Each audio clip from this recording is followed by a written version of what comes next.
Hello everyone, welcome to our channel champions smart classes. आज के इस वीडियो में हम बहुत ही इंपॉर्टेंट टॉपिक कॉन्ग्रुएंस के बारे में बात करने जा रहे हैं। ओके, सो हम लोग इस टॉपिक में इस चैप्टर में पढ़ेंगे congruence of triangles and congruence of different shapes. Okay, so इस टॉपिक में जो सबसे पहले आपको जानने की ज़रूरत है वो है कि कॉन्ग्रुएंस होता क्या है। सो कॉन्ग्रुएंस किसी भी दो शेप की ऐसी प्रॉपर्टी होती है जो उन दोनों के बीच की आइडेंटिकलनेस को या आइडेंटिटी को मीन्स उनके बीच की सिमिलरिटी को शो करता है। ओके, इट मीन्स कि जब दो क्वाइंस, अगर हम सिक्कों की बात करें तो जो दो क्वाइंस सेम, अगर हम 1 रुपी कॉइन की बात करें तो सेकेंड कॉइन भी 1 रुपी का ही होना चाहिए और दोनों ही क्वाइंस एक दूसरे के कॉन्ग्रुएंट तब होंगे जब उन दोनों का साइज सेम हो और साथ में उन दोनों का मैन्युफैक्चरिंग ईयर भी सेम हो। जस्ट लाइक दीज, आप देख सकते हैं ये दोनों ही सिक्के 1 रुपए के हैं। ओके, अगर हम इन दोनों को एक के ऊपर एक रखते हैं तो हमें ये दोनों एक ही दिखते हैं, ये यहाँ पर 2 नहीं शो करते। अगर हम उनको एक एंगल से देखेंगे तो देखिए एक ही सिक्का दिख रहा है। ये दोनों कॉन्ग्रुएंट तब कहलाएंगे जब इनके मैन्युफैक्चरिंग ईयर सेम होंगे। बट यहाँ देखिए इसका मैन्युफैक्चरिंग ईयर 1999 है एंड इसका मैन्युफैक्चरिंग ईयर 2002 है। ओके, सो ये दोनों कॉन्ग्रुएंट नहीं कहे जाएंगे। सो कॉन्ग्रुएंट कहाँ कौन सा फिगर जाएगा? ऐसा फिगर जो कि बिल्कुल एग्जैक्ट सेम हो, जैसे सेम कंपनी के 2 ब्लेड्स है ना, सेम कंपनी के 2 ब्लेड्स जो होते हैं वो दोनों एक दूसरे के कॉन्ग्रुएंट कहे जाएंगे। जैसे 2 बैंगल्स ऑफ सेम रेडियस, ये दोनों ही बैंगल्स जो हैं सेम रेडियस और कह सकते हैं डायमीटर की हैं। हमें कैसे पता चला? हमने इनको एक के ऊपर एक रखा तो देखिए ये आपको एक ही दिख रहा है। ओके, सो ऐसे शेप्स जो एक दूसरे के आइडेंटिकल हो, मीन्स एक दूसरे के फोटोकॉपी हो, वो क्या कहे जाएंगे? आपके congruent shapes, congruent figures. Okay, और हमारे पास कौन से एग्जाम्पल्स हैं? जैसे हम लोग पासपोर्ट साइज फोटोग्राफ्स बनवाते हैं, तो किसी एक पर्सन की जितनी भी photographs, same photograph passport size की बनेगी वो सारी ही क्या होंगी? कॉन्ग्रुएंट होंगी एक दूसरे की, क्योंकि बिल्कुल सेम टू सेम होगी, उसका शेप, उसका साइज, सब कुछ बिल्कुल ही सेम होगा। इट मीन्स कॉन्ग्रुएंट वो फिगर्स होते हैं जिनका शेप, साइज एक्चुअल हो दूसरे ऑब्जेक्ट का। ओके, तो जैसे यहाँ पर अभी हमने कुछ अपने डेली लाइफ एग्जांपल्स की बात की है, अब इसी तरीके से हम कुछ ऑब्जेक्ट्स, जो कुछ फिगर्स जो हमारे जियोमेट्री से रिलेटेड है, उनकी कॉन्ग्रुएंसी के बारे में डिस्कशन कर लेते हैं। जो सबसे पहली चीज़ है वो है, हम बात करेंगे एक लाइन सेगमेंट की। मान लीजिए ये कोई लाइन सेगमेंट है ए बी, ओके, जो कि है 3 सेंटीमीटर की, और ये दूसरी लाइन सेगमेंट है पी क्यू और ये भी है 3 सेंटीमीटर की। ओके, सो ये दोनों लाइंस आपस में क्या हो जाएंगी? Congruent. For what reason? Because इनकी लेंथ जो है वो सेम है। इसका मतलब जब आप इस लाइन को उठाकर इस पर रखेंगे सो ये आपकी एक ही लाइन दिखेगी, 2 अलग अलग लाइंस नहीं दिखेंगी। सो ये दोनों ही लाइंस आपस में कैसी हो जाएंगी? कॉन्ग्रुएंट। सो कॉन्ग्रुएंसी का जो सिंबल होता है वो कुछ इस तरीके से होता है, ये वेव होती है, उसके नीचे इक्वल। सो हमें अगर इसको जो है कॉन्ग्रुएंट प्रूव करना है, मीन्स लिखना है, सो पी क्यू जो है वो एक लाइन सेगमेंट है और ए बी भी क्या है? एक लाइन सेगमेंट है। सो इसके ऊपर बार लग जाएगा और यहाँ बीच में कॉन्ग्रुएंसी का सिंबल। इसको पढ़कर हम बोल सकते हैं कि A B is congruent to P Q. इसको रीड कैसे करते हैं? A B is congruent to P Q. Okay, then line segment के बाद हम 2 एंगल्स की बात करते हैं। 2 एंगल्स एक दूसरे के कॉन्ग्रुएंट होंगी कब? एक कोई एंगल ये है और दूसरा कोई एंगल ऐसा है। अगर ये दोनों ही एंगल 60 डिग्री के होते हैं, मीन्स इनके जो मेजरमेंट होंगे अगर ये दोनों ही सेम होंगे तो ये दोनों एंगल्स कैसे हो जाएंगे? कॉन्ग्रुएंट। इट मीन्स कि जब आप इसको रोटेट करके इस वाली आर्म को इस पे पैरेलल करेंगे एंड इस वाली आर्म को इस पे पैरेलल, तो दोनों ही 60 डिग्री के एंगल्स ओवरलैप हो जाएंगे। सो उस बेसिस पे हम कह सकते हैं कि this angle is congruent to this given angle. Okay, then इसके बाद 2 सर्कल्स की अगर हम बात करें, 2 सर्कल्स तब कॉन्ग्रुएंट होंगे जब उनका रेडियस सेम होगा। Okay, if it is a circle of radius 2 centimetre and कोई दूसरा सर्कल है उसका भी रेडियस अगर 2 सेंटीमीटर है तो ये दोनों ही सर्कल्स कैसे हो जाएंगे, कॉन्ग्रुएंट हो जाएंगे। ओके, सो ये आपकी जो हो गई कॉन्ग्रुएंट शेप्स की एग्जांपल्स हो गए। एंड कॉन्ग्रुएंसी एक प्रॉपर्टी होती है, ठीक है, कॉन्ग्रुएंसी जो होती है वो प्रॉपर्टी होती है। इसको हम लोग जो इस चैप्टर में पढ़ेंगे डिटेल्ड वे में, वो हम पढ़ेंगे congruency for the case of triangle. अब ट्रायंगल क्या होता है? Triangle is a close figure which is made up of 3 line segments enclosed by 3 angles. Okay, close figure क्या होता है? जिसका स्टार्टिंग और एंडिंग पॉइंट सेम हो। Okay, close figures are those figures whose starting point and ending points are same. So triangle क्या होता है? एक ऐसा क्लोज फिगर जो कि लाइन सेगमेंट से बना होता है इनक्लोज बाय 3 एंगल्स। मीन्स ये ऐसा क्लोज फिगर है जिसमें 3 लाइन सेगमेंट्स हैं और 3 एंगल्स बना रहे हैं आपस में। सो ये एक शेप कैसा हो गया? ट्रायंगल। इसको हम क्या बोलेंगे? Triangle with 3 arms and 3 angles.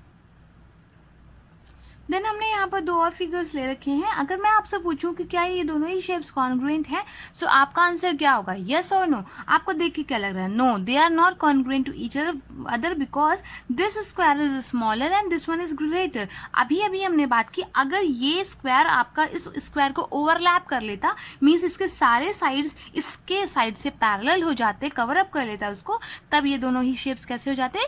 Congruent. But अगर ये नहीं कर रहा है, इसका मतलब ये दोनों ही कॉन्ग्रुएंट नहीं होंगे। देन अगर हम किसी भी 2 ट्रायंगल की कॉन्ग्रुएंसी की बात करें, सो इसमें कोई भी 3 कंडीशंस, 3 चीज़ें इक्वल होनी चाहिए। और वो 3 चीज़ें क्या होंगी? वो डिफरेंट हो सकती हैं। उनको हम कॉन्ग्रुएंसी के क्राइटेरिया में अभी हम लोग पढ़ेंगे। ओके, तो इट मीन्स कि जैसे या तो ये साइड इस साइड के इक्वल हो, या तो ये वाला साइड इस साइड के इक्वल हो, या ये साइड इस साइड के इक्वल हो। ओके, या फिर ये एंगल इसके इक्वल, ये वाले एंगल आपस में इक्वल, एंड ये एंगल इस एंगल के इक्वल। ओके, सो इसमें से कुछ प्रॉपर्टीज अभी हम डिस्कस करेंगे। अगर वैसी प्रॉपर्टी का सिनेरियो हमें यहाँ पर मिल रहा है, क्राइटेरिया मिल रहा है, तभी हम 2 ट्रायंगल्स को आपस में कॉन्ग्रुएंट कह सकते हैं। Otherwise we can not say any 2 angle congruent to each other. Okay, so जब हम बात करते हैं criteria for congruence of triangles की, सो सबसे पहला जो क्राइटेरिया है वो है SAS congruence. SAS means side then angle then side. इसके नेम से जो सारे क्राइटेरियाज हम लोग पढ़ेंगे, उसके नेम से ही उसकी क्वालिटी आइडेंटिफाई हो जाएगी हमें कि क्या किस तरीके का वो रिलेशन इस्टेब्लिश करेगा ट्रायंगल्स के बीच में। ओके, जैसे यहाँ पे दिख रहा है 2 साइड है, उनके बीच में एंगल है। सो यही रिलेशन हमको ट्रायंगल्स में मिलेगा कॉन्ग्रुएंसी को प्रूव करने के लिए। सो आप इसका फुल फॉर्म देख लीजिए, साइड एंगल साइड। ओके, सो जो ये स्टेटमेंट है, 2 triangles are congruent if 2 sides and the included angles। 2 side and included angle का मतलब हुआ जैसे ये साइड है और ये साइड है और इसके बीच का एंगल, कोई भी इन दोनों में साइड और उसके बीच का एंगल, ठीक है। 2 side included angle का मतलब ये हुआ of one triangle are equal to the 2 side and the included angle of the other triangle। अगर इस ट्रायंगल के 2 साइड और उनके बीच का इंक्लूडेड एंगल इक्वल है अदर ट्रायंगल के 2 साइड और उनके बीच के इंक्लूडेड एंगल के, तभी ये दोनों ही ट्रायंगल्स आपस में क्या कहे जाएंगे? कॉन्ग्रुएंट। इट मीन्स जो AB है वो इक्वल होना चाहिए किसके? PQ के। एंड देन जो BC है वो इक्वल होना चाहिए किसके? QR के। एंड एंगल B इक्वल होना चाहिए एंगल Q के। सो ये किस प्रॉपर्टी से ही दोनों ट्रायंगल्स कॉन्ग्रुएंट हो जाएंगे? बाई SAS प्रॉपर्टी हम लोग कह सकते हैं कि triangle ABC is congruent to triangle PQR। Okay, वो दोनों included side angle included side जो हो सकते हैं वो ये और ये भी हो सकते हैं। जब ये दोनों साइड होंगे तो ये वाला एंगल होगा। मीन्स यहाँ पर करस्पॉन्डिंग जैसे AB के करस्पॉन्डिंग PQ है, BC के करस्पॉन्डिंग QR है, AC के करस्पॉन्डिंग PR है। सो ऐसे साइड्स जो ओवरलैप करेंगे दूसरे ट्रायंगल को, ऐसा साइड जो दूसरे ट्रायंगल के साइड को ओवरलैप करेगा, तो वो दोनों साइड एक दूसरे के करस्पॉन्डिंग साइड कहे जाएंगे। ओके, सो यहाँ पर A का करस्पॉन्डिंग वो एंगल B है, B का करस्पॉन्डिंग एंगल Q है एंड C का करस्पॉन्डिंग एंगल R है। Okay, so according to this criteria, जब दो साइड्स उनके बीच का इंक्लूडेड एंगल दूसरे ट्रायंगल के दो साइड और इंक्लूडेड एंगल के इक्वल होगा, तभी ये दोनों ही ट्रायंगल्स क्या कहे जाएंगे, कॉन्ग्रुएंट। ओके, सो ये एक एक्सियोम है, क्योंकि हमको जो प्रीवियस नॉलेज है हमारे पास, जो पहले से हम चीज़ें जानते हैं उसके रेफरेंस से हम इसको प्रूव नहीं कर सकते, इसलिए on the basis of NCERT this is an axiom. Okay, आपको कुछ रेफरेंस बुक्स में इसका सोल्यूशन मिल जाएगा, बट हम अपना बेस NCERT रख रहे हैं, सो NCERT में this one has been given as an axiom. Okay,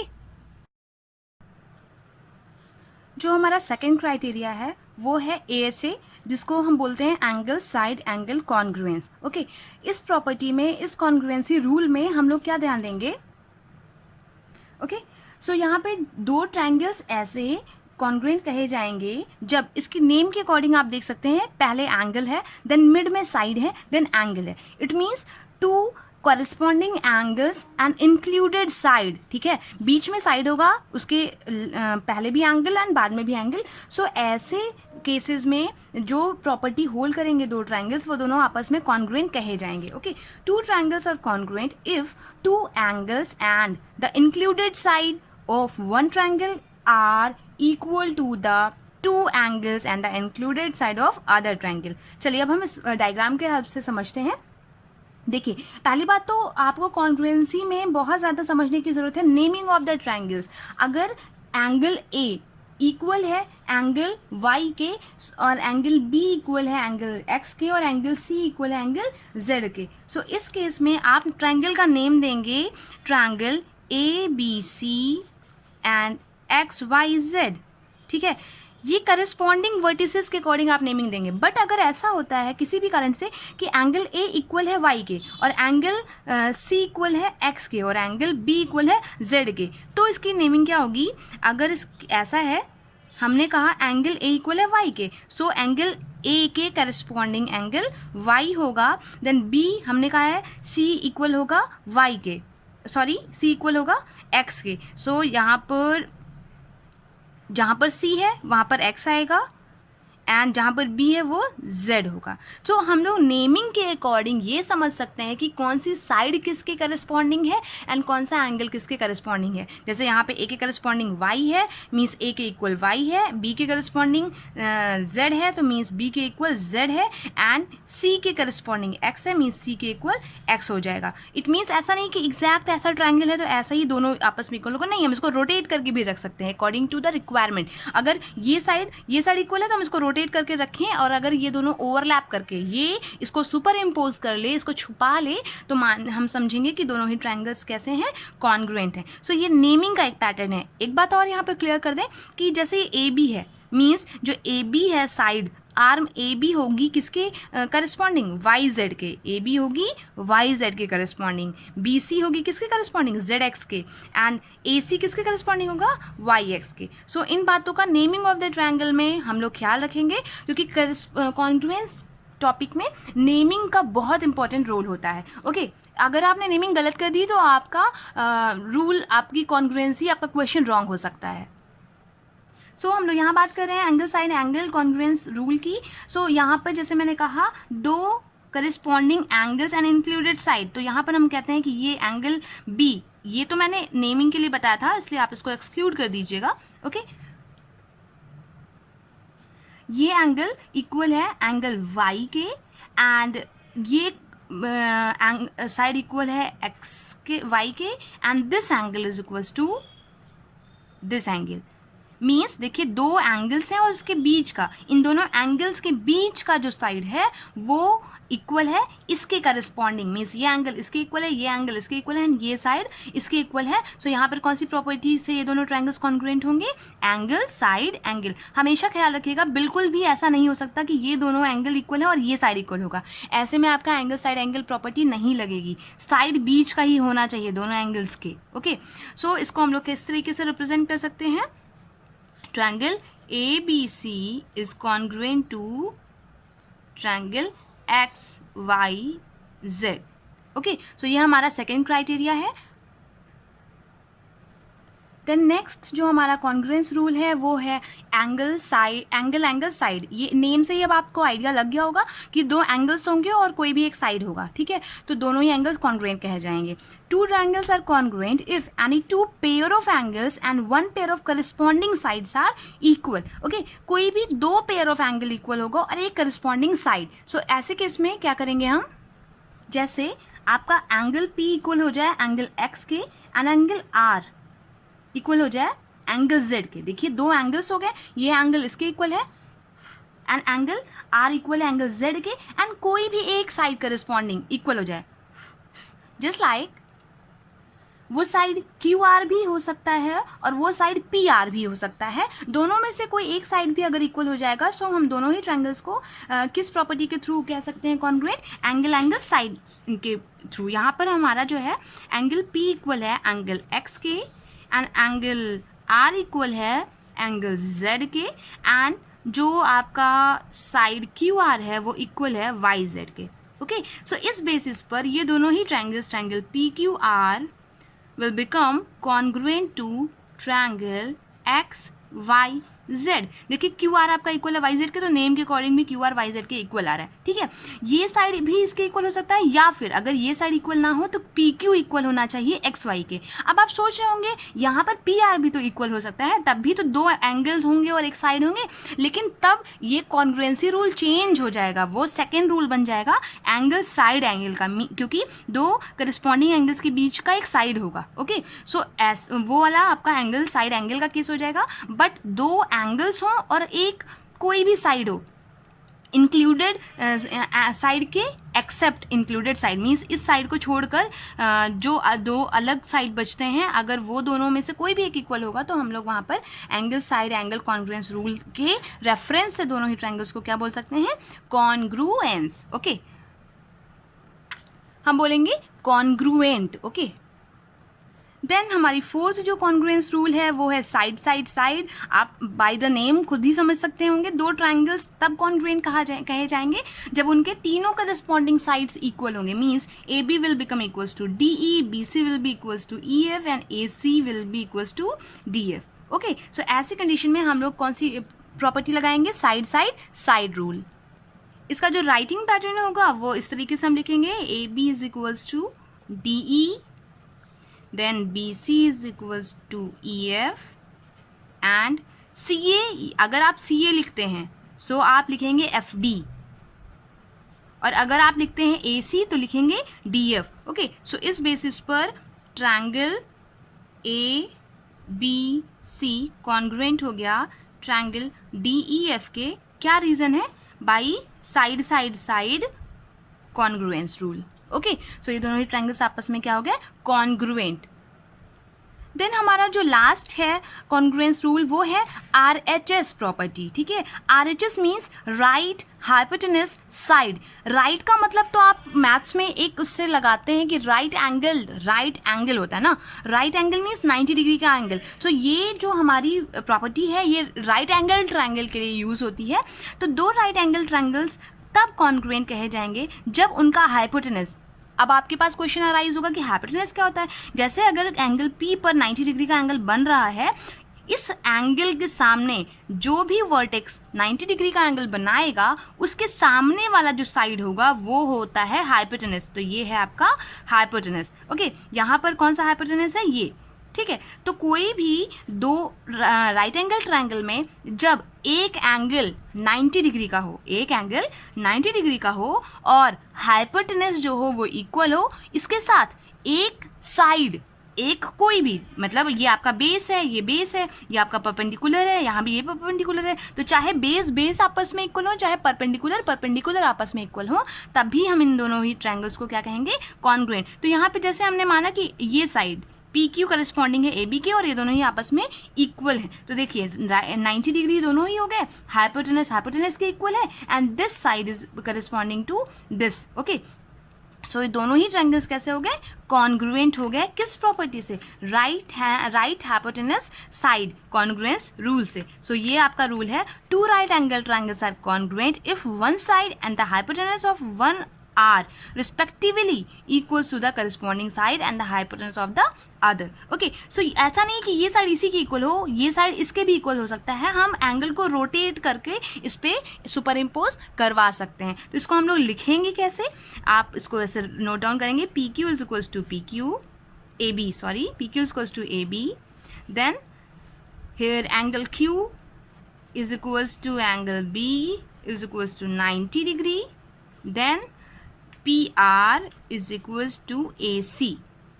Okay, so by right hand side, right hypotenuse side congruence triangle PQR has become congruent to triangle ABC. For what property? Right hand side. यहाँ तो हम लोग shortcut में लिख रहे हैं, but आप अपनी फेयर कॉपी में, एग्जामिनेशन कॉपी में कंप्लीट नेम इसका लिखेंगे by right hypotenuse side congruence rule. Okay, so इस बेसिस पर क्वेश्चंस हम लोग अपनी लाइव क्लास में डिस्कस करेंगे। सो आई होप आप इसको अच्छे से प्रैक्टिस कर लीजिएगा एंड इसकी कंसेप्ट को क्लियर आउट कर लीजिएगा। देन कुछ थ्योरम्स हैं जो कि इस चैप्टर से रिलेटेड हैं, उनको हम लोग नेक्स्ट वीडियो में डिस्कस करेंगे। Up to the time keep practising, keep following. Thank you so much.